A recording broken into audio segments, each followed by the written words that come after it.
আসবো আমরা, মাটির তলে ঢুকলে সেখান থেকে বের করে নিয়ে আসবো।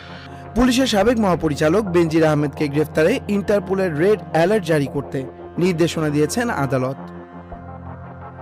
অবৈধ সম্পদ অর্জনের মামলায় তদন্ত কর্মকর্তা হাফিজুল ইসলামের আবেদনের প্রেক্ষিতে ঢাকার মেট্রোপলিটন সিনিয়র স্পেশাল জজ জাকির হোসেন গালিব এর নির্দেশনা দেন।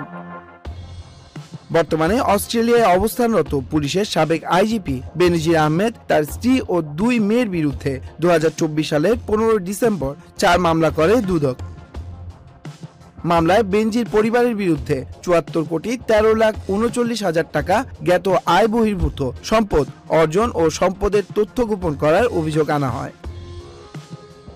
দুর্নীতি দমন কমিশনের অনুসন্ধানে বেনজির আহমেদ ও তার পরিবারের নামে 697 বিঘা জমি, 19টি কোম্পানির শেয়ার, ঢাকায় 12টি ফ্ল্যাট, 30 লাখ টাকার সঞ্চয়পত্র, 33টি ব্যাংক হিসাব ও 3টি বিও হিসাব খুঁজে পাওয়া যায়।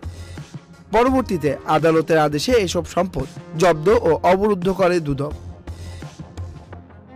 এর আগে 2024 সালের 23 মে সাবেক আইজিপি বেনজির আহমেদের 83টি দলিলের সম্পত্তি, 345 বিঘা জমি ও 33টি ব্যাংক হিসাব জব্দের নির্দেশ দেন আদালত।